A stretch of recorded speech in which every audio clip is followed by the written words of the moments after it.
안녕하세요. 생방송 법률 상담 진행을 맡은 양한나입니다.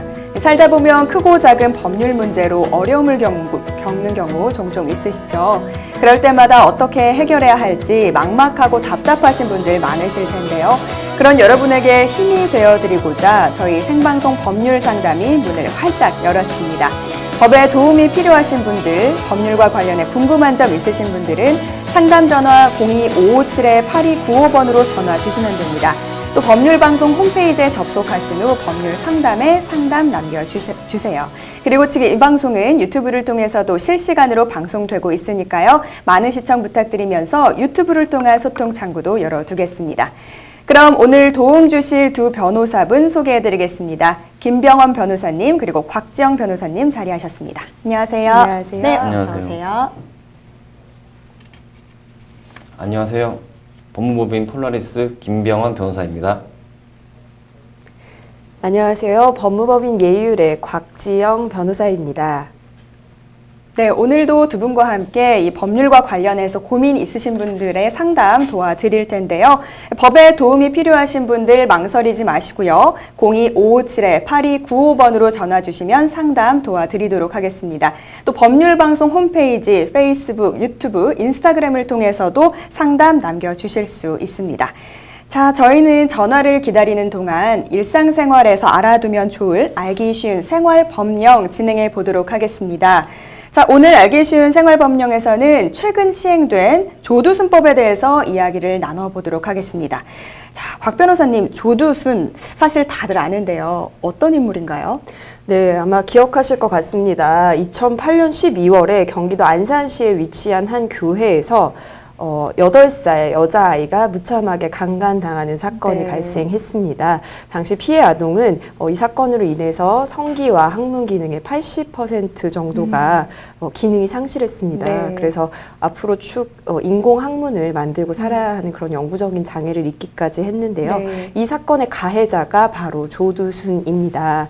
당시에 조두순은 음주 상태였다는 이유로 심신미약이 인정이 돼서 형이 감경이 됐고요. 12년형을 선고받았습니다. 그리고 내년 2020년 12월에 출소가 예정되어 있습니다.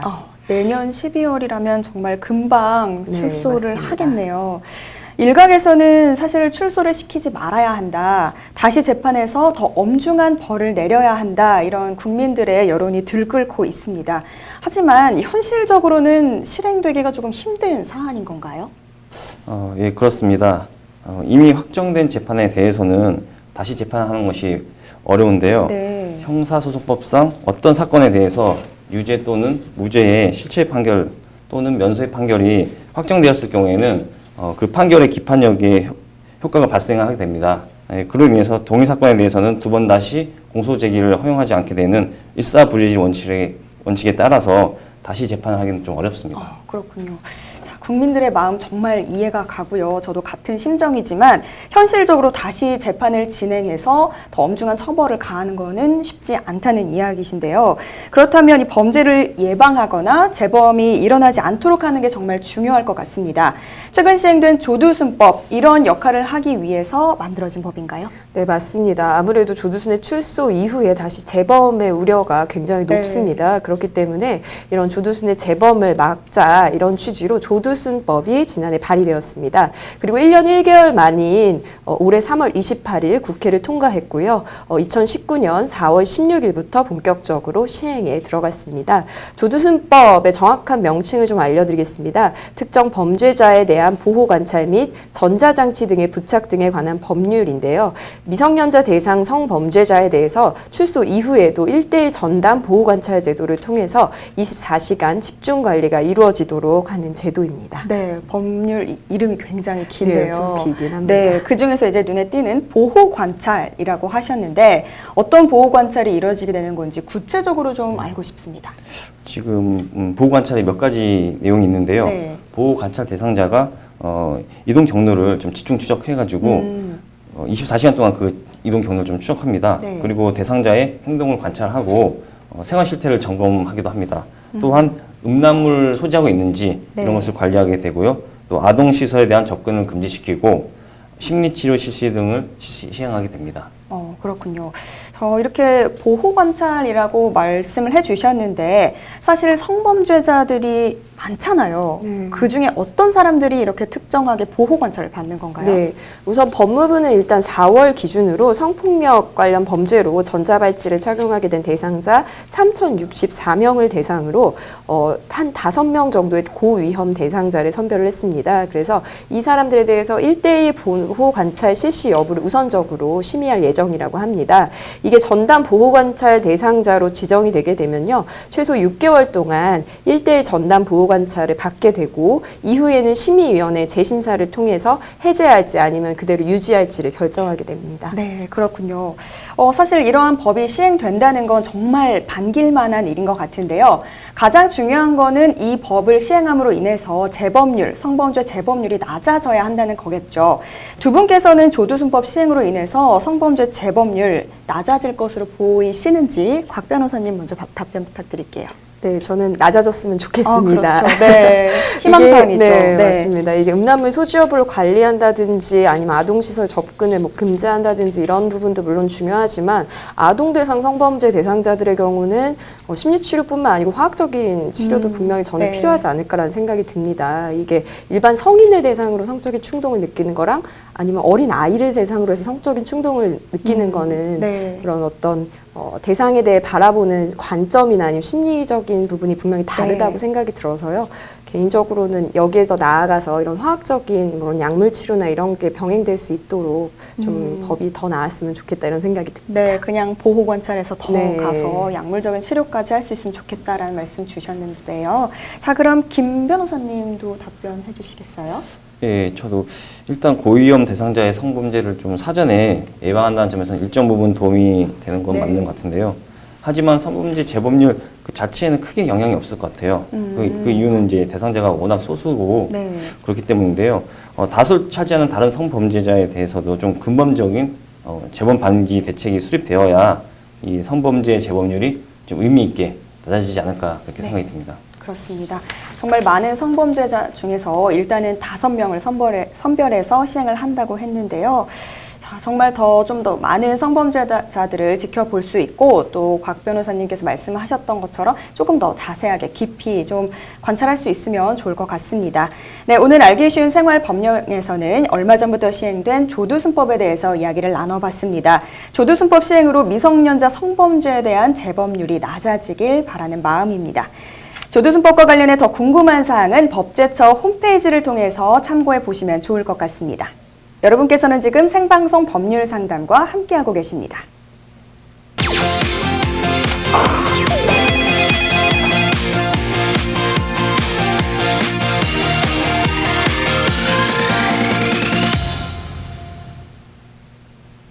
네, 법률적인 문제로 고민 있으신 분들은 주저하지 마시고요. 02-557-8295번으로 전화 주시면 되겠습니다. 또 법률방송 홈페이지를 통해서도 상담 올려주실 수 있고요. 유튜브, 인스타그램, 페이스북을 통해서도 올려주실 수 있습니다.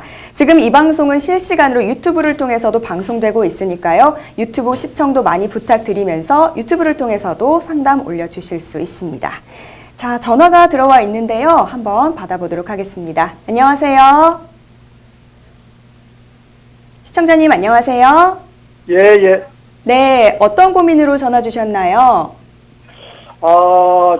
저는요, 네, 고양시에서 개인 택시를 하는 사람이에요. 네, 제가 2월 2일 날 새벽에 음주 뺑소니 차량에 차를 받쳐가지고 제 차가 네. 폐차가 됐어요. 오, 그러셨군요. 네, 그래가지고 흉부 가슴에 8주가 나오고 네, 오른쪽 다리가 4주 수술까지 했거든요. 네, 근데 그 가에다가 책임보험만 가입된 거예요. 네, 그래가지고 이제 제가 일산 동국대병원에서 한 3일 입원해 있다가 다시 또 마주에 한방병원에서 한 5일 정도 입원을 했었어요. 네, 그래가지고 이제 4월 2일 날 제가 퇴원을 했는데, 여보세요? 네, 말씀하세요. 예, 제가 퇴원을 했는데, 네,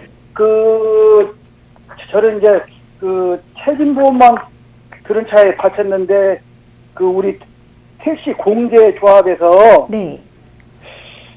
제가 일단 형사비를 받거든요. 네. 형사비를 1,500만 원을 받는데 네네. 공제 택시 조합에서 형사 합의도 보험 합의의 일부라고 하면서 한 푼도 지급을 할 수가 없다는 거예요. 네. 그래서 제가 60일 동안 총 병원에서 입원해가지고 나왔는데 우리가 입원을 하게 되면 입원 수당이라고 일 모든 휴차가 있어요. 네네. 그게 60일이면 414만 원 돈이 있는데 그것까지 못 준다고 하거든요. 네. 그래서 이게 어떻게 된 것인가 한번 전화를 드렸어요. 그러시군요. 지금 상담자님께서 음주운전 차에 바치셨는데 일단 형사 합의로 1,500만 원을 받기로 하셨는데 택시 공제 조합에서도 원래 나오는지 아셨는데 안 준다고 얘기를 들으신 거죠? 예, 예. 네. 그럼 혹시 이 관련해서는 조금 어떻게 택시 공제 조합과 어떤 더 자세한 이야기는 안 나눠보셨어요? 그들은 얘기를 안 나눠봤어요. 아. 통화도 않고. 그리고 제가 네. 지금 현재 도수 치료를 받고 있거든요. 네. 일주일에 3번, 네. 일주일에 3회 도수 치료 물리치료를 받고 있거든요. 근데 아직 네. 연락도 없고 그러고 이제 뭐 지금 공주에서는 아무 연락이 없어요 아직은. 계속해서 이제 치료를 받아야 하시는 상황인데 지금 보험금을 받을 수 없는 상황이 되셔서 걱정을 하시는 것 같습니다. 변호사님과 한번 이야기 나눠보세요. 인사 나누시죠. 안녕하세요, 선생님. 예. 김병원 변호사라고 합니다. 예. 네. 제가 몇 가지 좀 여쭤보고 상담을 해드릴게요. 예. 일단 지금 개인 택시업을 하고 계시죠? 예. 그러면 개인 택시 공제조합에 가입을 하신 거고, 예. 거기서 원래 이제 일반 보험사처럼 그렇게 처리를 해줄 거라고 믿고 계신 것 같았어요. 그렇죠? 예. 지금 선생님 그러면 흉부는 8주, 다리는 4주 진단 나오셨잖아요. 예, 다리 4주. 그럼 혹시 후유장애 같은 게 있으셨나요? 아직은 지금 예상되거나. 지금은 치료 중이거든요. 저 물리치료. 네. 혹시 병원에서 앞으로 이런 사고로 인해서 후유 장애라는 게 생길 수 있다라고 얘기 드신 부분은 없으신가요? 아직 그건 전달을 못 받았어요. 최종적으로 7월 1일 날 병원에 와가지고 한번 도착했거든요. 혹시 지금 이 상담 전에 뭐 다른 전문가나 변호사님이랑 혹시 이런 거에 대해서 상담을 받아보신 적은 없습니까? 전혀 없습니다. 전혀 없으세요? 예. 그러면 지금 선생님께서 받아야 될 거라고 생각하시는 보험금 수령 금액이 얼마 정도로 예상되세요? 선생님 본인 스스로 좀 추정하시기에. 손해 사정에서도 한 1,000만 원 정도를 보상을 받을 수 있다고 그렇게 얘기를 했거든요. 1,000만 원 정도는 받을 수 있다. 치료비랑 그럼 아까 말씀하신 입원 수당 결국엔 휴업손해 같아요. 그렇죠? 휴업손해 그다음에 위자료주 이렇게 해서 좀 받으시면 한 1,000만 원 정도 나올 수 있을 것 같은데. 그럼 그 손해 사정 하시는 분하고 얘기는 해보셨네요. 손해 사정 있어요. 1,000만 원 정도는 보상을 받을 수 있다고 분명히 손해 사정 얘기를 했거든요. 네. 지금 그분을 선임해서 이렇게 진행을 하고 계신 건가요, 이 사건은? 네. 그러면 좀 그런 상담을 받고 하셨을 것 같은데. 네. 과실 비율은 지금 제가 들어보니까 음주 뺑소니니까 그쪽 과실 100% 거의 나왔을 것 같은데. 그렇게 판단 나왔나요, 지금? 경찰서에서 바로 블랙박스를 보니까 제 것도 블랙박스 확인을 안 했어요. 가해자가 일방적으로 음주에다가 그러니까 제가 두 번째 사고예요. 첫 번째는 사람을 치고. 그 가해자가요? 네, 가해자가 첫 번째는 일산 라페스타에서 사람을 쳤는데 그 사람이 죽었어요. 죽고 도주하다가 차를 받은 거예요. 그러면 상대방 과실 100%가 나올 것 같고 과실에 대해서는 상대방도 다 인정을 하겠네요. 예. 그럼 과실 비율은 상대방이 100%라고 이렇게 전제를 하고 이제 말씀을 예. 드릴게요. 그렇게 나온 것 같기도 하고요. 근데 예, 예. 형사비를 이제 1,500만 원 이렇게로 형사비를 보셨다고 했는데 예.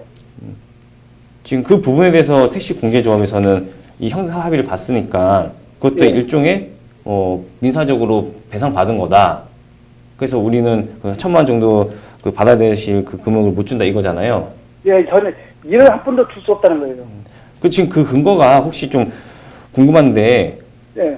원래는 그 형사 합의와 민사 합의나 이렇게 민사 그 손해배상 좀 구분이 되거든요. 예. 그러니까 선생님이 이제 전화 주신 것처럼 선생님도 그렇게 생각을 하실 것 같아요. 형사 합의랑 이렇게 민사적으로 내가 돈을 받는 건 다른 문제인데 왜 보험사는 이 돈을 안 주고 있을까 이 생각하시는 거잖아요. 예, 예. 예. 근데 보통은 이렇게 진행이 잘 안 되거든요. 이렇게 진행된 게 아니고 형사 합의를 보더라도 보험사에서 뭐 가해자의 보험사라든지 아니면은 선생님 그 본인 드신 그 보험사에서는 일정 부분 그 선생님에 대해서 뭐 손해가 발생한 부분은 보상을 해주게 돼 있거든요. 예. 근데 혹시 선생님 제가 봤을 때는 좀 이런 부분이 문제가 될 수도 있을 것 같아요. 좀 개인 택시 공제조합에서 단순히 형사 합의이기 때문에 안 된다고 한 건지 아니면은 혹시 선생님이 어떤 그 자기 신체 손해라고 하는 그 자손 그 보험에 가입이 안 돼서 그런 게 문제 되는 건지 좀 궁금하거든요. 아닙니다. 제가 네. 우리 택시 공제조합의 네. 보험이 제가 한 달에 31,006원이 60원이 들어갑니다. 네. 거기 보면은 그 자차만 빼놓고는 네.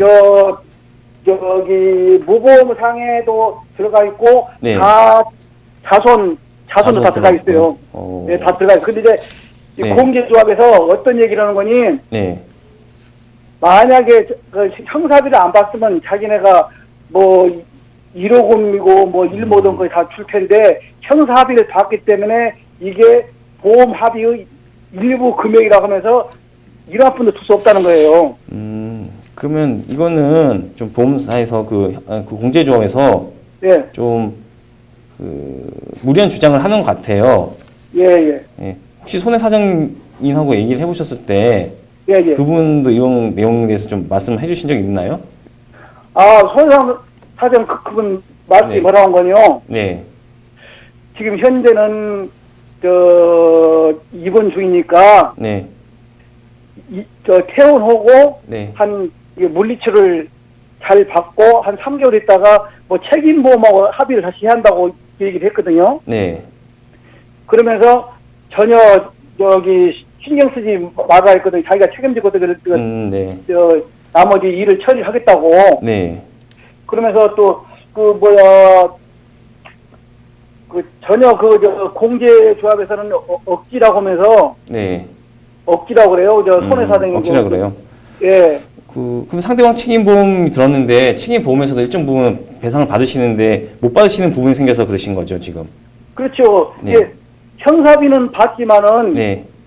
형사비는 봉건이 네. 제가 예, 상대방 책임보험에서는 얼마 정도 배상 나온대요? 그러니까 가해자 아버님이 여보세요? 네. 가해자 아버님이 제가 동국대 병원에서 입원했을 때 왔었어요. 왔는데 네. 자기 아들이 책임보험만 드는지를 몰랐다 이거예요. 네. 그러면서 면책금을 800만 원을 삼성 보험에다가 지급을 했다고 그래요. 네. 800만 원이면은 내 앞에 사망자하고 네. 사망자 400만 원, 네. 저 사고 400만 원, 800원을 면책금을 네. 삼성에다 지급했다는 겁니다. 그게. 네. 그래서 이제 공제에서 이제 저거를 공제에서 무엇을 했는 거니? 제가 동국대 병원에서 입원했을 때 40만 원이 나왔어요, 치료비가. 네. 그거하고 또 그것도 동국대 병원에서 그 교통환자는 올해 입원을 안 시켜요.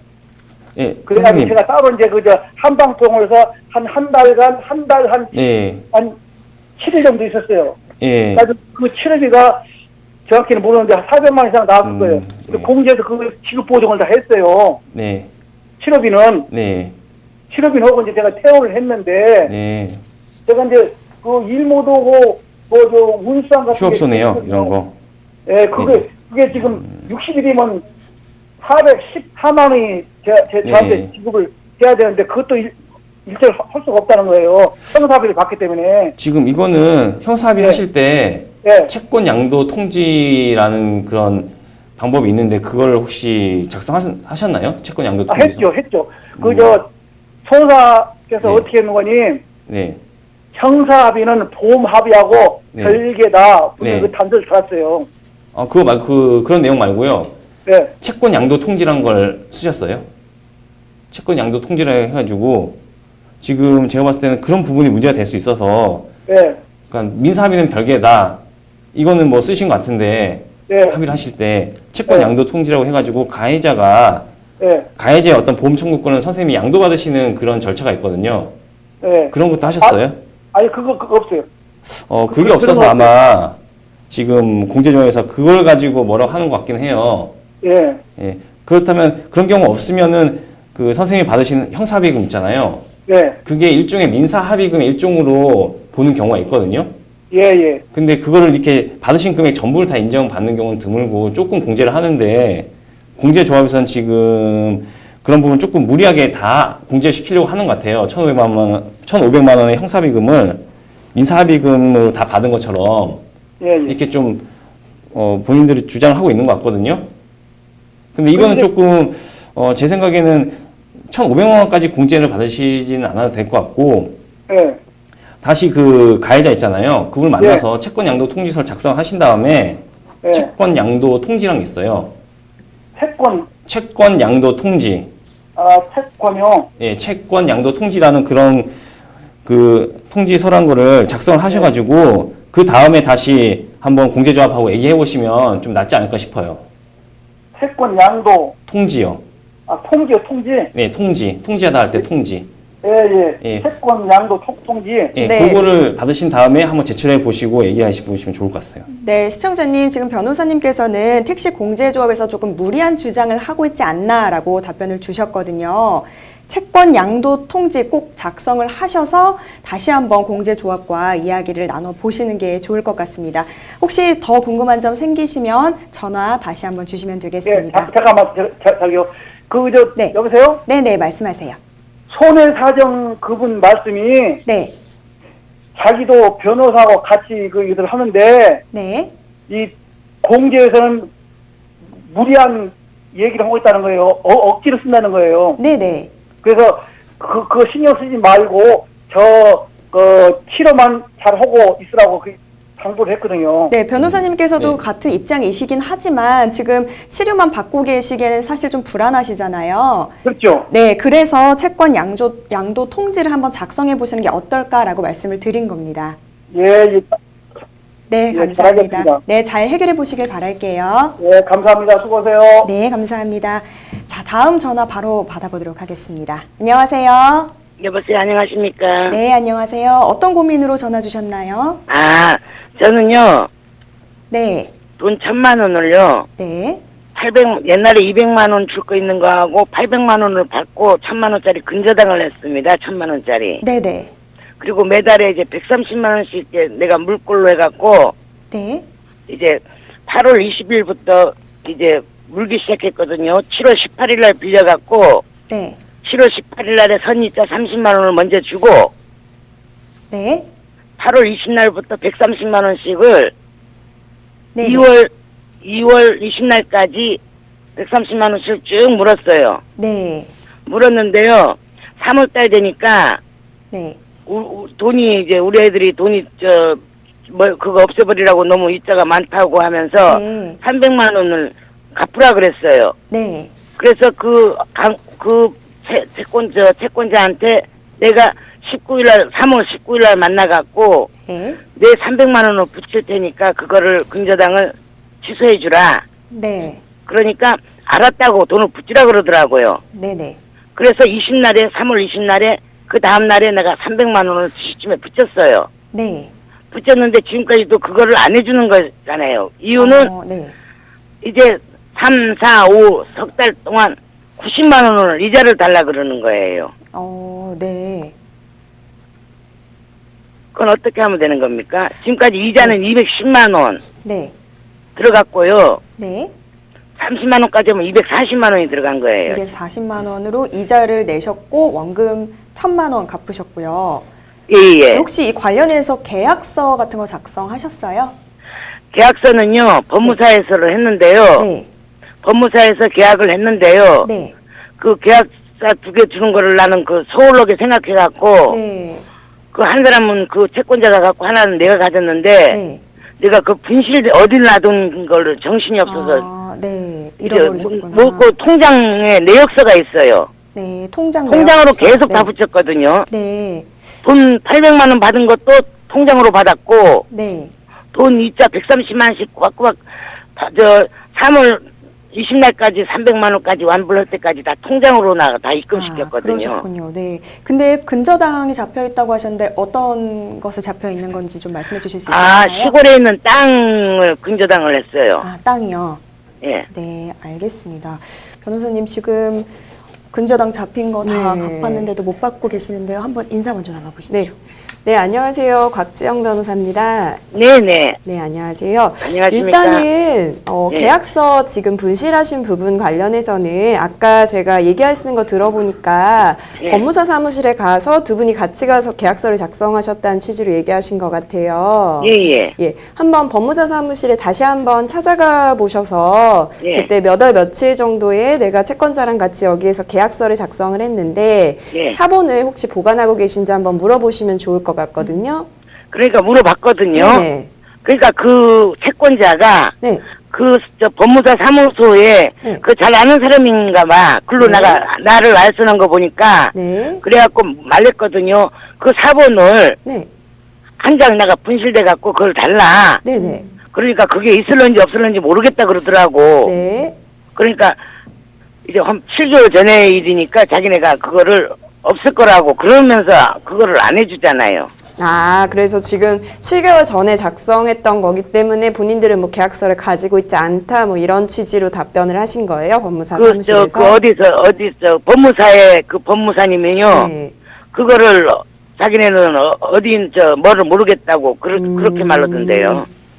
일단은 뭐 계약서 사본을 가지고 계시면은 좀 더 정확하게 권리관계 파악이 가능하겠지만 예. 제가 그거를 여쭤볼게요. 2018년 7월에 이제 1,000만 원을 대여를 하시면서 이자를 매달 얼마씩 일정하게 납부하기로 하신 거잖아요. 예. 근데 지금 현재 시점 기준으로 봤을 때 원금 1,000만 원과 그때 약속했던 이자까지 전부 다 변제를 하셨다는 거죠? 예. 근데 상대방은 이자 부분에 한해서 한 변제가 90만 원 정도 이자 변제가 덜 됐다라고 상대방은 주장을 그럼 하는 앞으로 거고요. 이제 10달을 130만 원씩 몰라 그러는 거예요. 그래서 나는 한꺼번에 300만 원을 3월 달에 물어버렸기 때문에 네. 그 이상은 이자는 줄 수는 없잖아요. 그리고 아까 원래는 원칙적으로는 이제 근저당권을 설정을 하면서 변제기를 당사자 사이에서 약정을 해요. 예. 그래서 이거를 원래는 언제 갚기로 하신 거예요? 언제 원금이랑 이자를 다 갚기로 약속을 하셨을까요? 원전하고 그거는요, 3, 4, 5. 5월달까지는 갚겠다고 했는데요. 네. 3월 19일 날 만났을 때는 그 돈을 원금을 300만 원을 달라 그러더라고요. 그러니까 원래는 원칙적으로는요, 근저당권을 예. 설정을 해주면서 이제 돈을 빌릴 때 2019년 5월까지 내가 돈을 갚겠다. 그리고 이때까지 이자도 주겠다라고 하면 아니, 주겠다고, 이자 주겠다고는 안 오고, 네네. 그냥 그때까지 이제 쓰겠다 하였습니다. 네. 그래서 아마 계약서를 봐야 제가 지금 정확하게 말씀을 드릴 수는 있는데, 원칙적으로는 갚기로 한 날짜까지 원금이랑 이자를 같이 계속 갚으셔야 되는 게 원칙이에요. 네. 근데 아까 저한테 말씀하실 때 2019년 3월 정도에 상대방이 원금을 한 번에 300만 원을 변제를 해주면 근저당권을 말소해주겠다 뭐 이런 취지로 얘기를 했다는 거잖아요. 예. 그러면은 여기에 대한 자료가 제 생각에는 필요하실 것 같아요. 그래서 그때 상대방이 2019년 3월에 원금 300을 한 번에 변제하면 원래는 5월까지 빌려서 쓰겠다고 했지만 원금 부분을 다 갚았으니까 나머지 이자 부분에 대해서는 내가 공제해주겠다, 받지 않겠다 이런 취지로 얘기를 했다는 거잖아요. 예. 그래서 거기에 대한 자료를 원래는 만드시는 게 맞아요. 이게 되게 중요한 약속이거든요. 두 사람 사이에서 그런 약속을 한 게. 그래서 상대방한테 뭐 지금이라도 자료를 남기셔야 될 것 같아요. 그래서 전화를 하신다든지 아니면 뭐 만나서 얘기를 하시면서 녹음을 하세요. 그래서 그때 내가 당신이 약속하지 않았냐. 내가 300만 원 그때 2019년 3월에 한 번에 변제하면 이자 부분은 갚지 않고 근저당권에 말소해 주기로 하지 않았냐. 이런 식으로 대화를 하시면서 녹음을 하시는 게 좋을 것 같아요. 왜냐하면 이게 두 사람 사이에서 이게 우리가 아무리 2019년 5월까지 계약서에 갚기로 했다고 하더라도 2019년 3월 정도에 상대방이 한 번에 300을 미리 주면 나머지 부분 이자는 면제해 주겠다 이런 취지로 약속을 한 거기 때문에 거기에 대한 자료를 지금이라도 만드시는 게 좋을 것 같고요. 그래서 그런 자료를 만드신 다음에 상대방한테 근저당권을 말소해 달라고 요청을 하는데 안 들어주잖아요. 그럼 법원에다 근저당권 말소 청구 소송을 제기하실 수 있어요. 예. 네, 그래서 근저당권 말소 청구 소송은 어떤 취지냐면 내가 이 근저당권을 설정하면서 돈을 1,000만 원을 빌리고 이자를 한 달에 얼마씩 갚기로 했는데 지금 현재 시점에서 이자도 원금도 모두 변제를 했습니다. 그러니까 제 시골에 있는 땅, 그 부동산에 근저당권이 설정되어 있는 게 부당합니다. 그래서 이걸 말소해 주세요라고 판사님한테 이런 소송으로 청구를 구하는 거예요.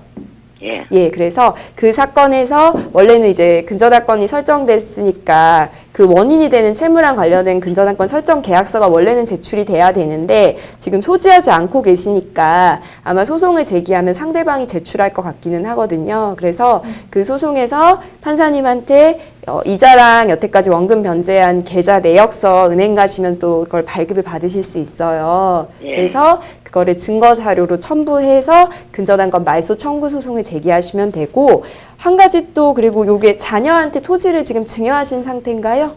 이게 그것이 20날에 내가 네. 이 돈을 원래 붙여달라 그래갖고 붙였거든요. 네. 그래서 애들은 화가 나갖고 21일 날에 그거를 이 법무사에서 그거를 갖다 버렸어요. 네. 그래서 그러면- 지금 애들 이름으로 돼 있거든요. 지금 그러면 애들 이름 소유권자가 있는 데에다가- 자녀들한테 넘어간 것 같아요. 이 애들 토지에 있는 대해서. 거에다가 근저당이 또 글로 포함이 돼 버렸어요. 이게 근저당권이 말소되지 않은 상태에서 소유권을 넘기시잖아요. 뭐 매매로 네. 팔아서 넘기시든 아니면 지금처럼 대가 없이 증여, 증여를 증여. 하시든 근저당권이 말소되지 않은 상태에서 소유권이 넘어가면 근저당권도 같이 따라가요. 예. 그래서 지금 자녀분들 명의 토지에 근저당권이 설정된 채 그대로 남아있는 거거든요. 예. 그래서 이 경우에는 소송을 어머님이 하셔도 되고요. 자녀분들이 소송을 하셔도 돼요. 둘 다 원고가 돼서 소송을 할 수 있는 지위에 있다는 판례가 있거든요.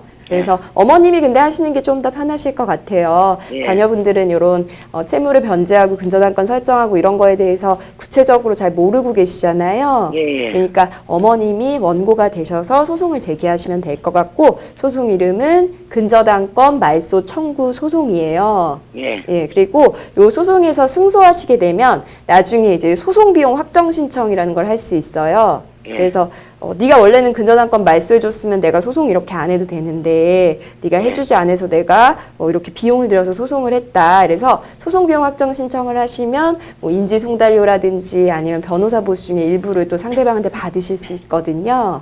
예. 예, 그래서 근저당권 말소 청구 그리고 소송을 만약에 제기하시면 이자 될것 같습니다. 부분에 대한 것도 받을 수가 있어요.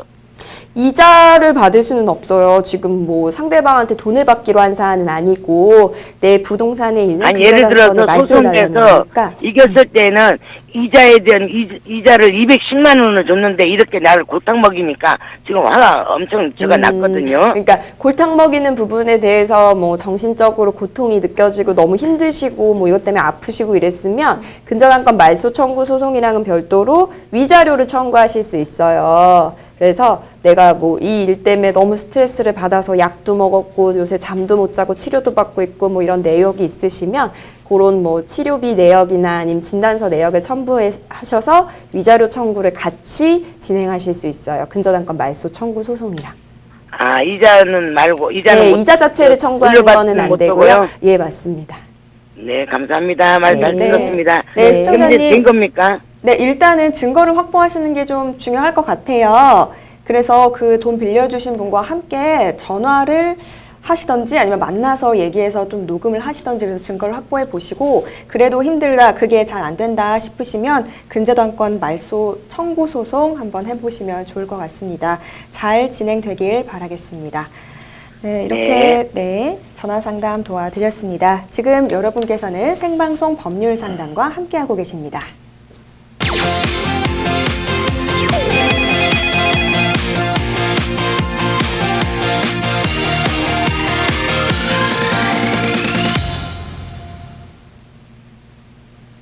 네, 이번에는 법률방송 홈페이지를 통해서 들어온 여러분의 고민 해결해 드리겠습니다. 먼저 상담 내용 화면으로 만나보시죠. 2019년 4월 대학교 게시판뿐 아니라 동아리 SNS에 누군가 익명으로 동아리 잠바와 지도교수 등을 지목하며 동아리 자체를 비난하고 있습니다. 동아리 잠바 다 찍고 싶다, 꼴 보기 싫다, 그냥 짜증난다 등 아무런 이유 없이 비난하고 있는데요. 이 사람의 이런 행동 때문에 동아리 활동을 하는 팀원들이 위축되고 결국 동아리 잠바를 입고 다니지 못하는 팀원까지 생겨났습니다. 어떻게 보면 별일 아니지만 학생이라는 신분이기에 그 상처가 크고 너무 스트레스를 받고 있습니다. 이런 경우도 법적으로 뭔가 대응할 방법이 있을까요? 라고 올려주셨습니다. 네, 누군가 아무런 이유 없이 이런 행동을 하고 있는 것 같은데요. 대학생이라면 더욱더 이런 이야기에 예민하고 좀 그렇게 반응할 것 같습니다. 자, 익명으로 글을 올려서 누군지 알 수는 없는 상황인데 곽 변호사님, 이런 경우 어떻게 처벌을 할 수 있을까요? 익명으로 이제 요새는 글을 올릴 수 있도록 뭐 대학교 홈페이지나 아니면 어떤 웹사이트 상에서 기능을 제공하는 경우가 있습니다. 네. 근데 익명으로 글을 올렸다고 하더라도 기본적으로 가입자 정보가 분명히 있을 네. 거예요. 그래서 그 대학교 사이트 같은 경우에는 어쨌든 가입을 해야 익명 게시판에 익명으로 글을 올릴 수 있고 이런 시스템의 가능성이 높을 것 같거든요. 네. 그렇기 때문에 그 게시글이 올라와 있는 화면을 캡처를 하셔서 대충 이제 시간이 나올 거 아니에요. 네. 그래서 몇 월 며칠 날 몇 시경에 글이 올라왔는지 익명으로 네. 이렇게 특정을 하셔서 수사기관에 고소를 정식으로 접수를 하시면 사이버 수사대에서 이제 IP 주소라든지 아니면 그 홈페이지의 관리자한테 네. 이 사람의 인적사항을 보내달라 이런 취지로 이제 압수수색 영장을 보내서 인적사항을 제공을 받고 그렇게 해서 신원을 알아내게 되면 조사가 이루어지게 됩니다. 사이버 수사대를 네. 이용할 수 있는 거군요. 자, 그런데 내용 중에 교수님을 비판했다라는 내용도 있었어요. 그런데 이게 사실과 다를 경우 교수님도 어떤 법적 조치를 좀 취해볼 수 있는 거 아닌가요? 예, 그렇습니다. 지금 사실과 다른 어떤 비판했다. 네. 허위 사실 적시에 뭐 어떤 명예를 훼손한 부분이 있을 수 있는데요. 네. 이런 경우에 있어서는 교수님은 일단 형사적으로는 정보통신망법 위반으로 고소를 해서 가해자에 대한 처벌을 구할 수 있고요. 네. 그러면 또한 이런 정보가 올라가 있는 게 좀 불편하잖아요. 네네. 좀 교수 입장에서는 보고 싶은 정보도 아니고 그러면 그렇죠. 삭제되기를 원하실 텐데 네. 이런 정보 삭제를 정보통신 서비스 제공자에게 요청을 할 수 있습니다. 네. 아마 지금 대학교 게시판이라고 이렇게 얘기가 올라온 거 보니까 그렇게 대학교 게시판의 어떤 관리자 그런 분한테 그런 삭제 요청하실 수 있고요. 네. 또 이런 사건으로 어떤 정신적으로 좀 손해를 많이 보시거나 아니면 좀 많이 고통받으셨으면은 이런 부분에서는 만약에 그 익명이 아까 곽 변호사님 말씀하신 것처럼 누군지 밝혀진다면 네. 익명으로 그 올리는 사람이 거기에 대해서 위자료를 좀 청구할 수도 있을 것 같습니다. 그렇군요. 그런데 이게 만약에 개인이 아니라 어떤 동아리 단체에서 이 지금 상담자님의 동아리가 마음에 안 들어서 비방을 하는 경우도 될 수 있을 것 같아요. 그럼 개인이 아니라면 혹시 법적 쟁점이 좀 달라지나요? 네, 이게 명예훼손죄나 모욕죄에서 개인이 아닌 단체나 법인도 당사자가 될 수 있는지에 대한 네. 부분인데요. 결론적으로 말씀을 드리면 개인에 대한 것뿐만 아니고 법인이나 단체도 명예훼손죄의 피해자가 될 수 있습니다. 네. 그래서 실제적으로 법인의 경우에는 설립 후 청사안에서 종료할 때까지 명예훼손죄에서 주체가 될 수 있고요. 이런 동아리 같은 단체 같은 경우에는 통일된 의사를 가지고 대외적으로 활동하고 있다면 명예훼손죄의 주체가 또 될 수 있습니다. 네, 명예훼손죄로 또 고발을 해볼 수 있는 거군요. 자, 그런데 이렇게 익명으로 올라오는 게시판을 보면은 딱히 누군가를 지목한 건 아니지만 글만 봐도 누구 이야기 하는구나 알 수 있는 그런 비방글도 있어요. 이럴 경우는 그 사람이 알 수 있잖아요. 본인이 내 얘기 하는구나. 이런 경우 명예훼손 가능한가요? 예, 가능한 부분이 있습니다. 네. 예, 그 명예훼손죄가 성립하려면 어떤 반드시 사람의 성명을 뭐 특정을 하거나 명시하고 딱 누구라고 지목하는 경우도 있지만 네. 그렇지 않더라도 처벌이 가능한 경우가 있는데요. 네. 근데 다만 좀 어떤 요건을 좀 갖춰야 됩니다. 그 명예훼손 사실의 적시 행위가 그 표현의 내용이 주의 사정과 어떤 종합적인 판단을 했을 때 네. 어떤 사람인지를 특정할 수 있는 그 아. 정도가 돼야 네. 그 어떤 사람에 대한 명예훼손죄를 좀 구성할 수 있거든요. 네. 그러니까 특정인에 대해서 이름이나 아주 구체적인 인적 사항을 제시하지 않더라도 여러 주변 상황이나 그런 걸 봤을 때 그 사람이라고 볼 수 있게 네. 그렇게 좀 특정이 된다면 네네. 그렇게 된다면 명예훼손으로 고소가 가능합니다. 그렇군요. 알겠습니다. 자, 이렇게 익명으로 글을 올리는 게시판에서도 글을 올리실 때 정말 주의하셔야 될 것 같습니다. 누군가를 조롱하거나 비하하는 글을 올리면 안 되겠지요. 그런 글을 올리는 분들도 명예훼손죄로 고발당할 수 있다는 거 꼭 알아두시기 바라겠습니다. 자, 또 홈페이지에 올라온 다음 사연 만나보도록 하겠습니다. 많은 분들이 올려주셨는데 다음 사연 화면으로 보시죠.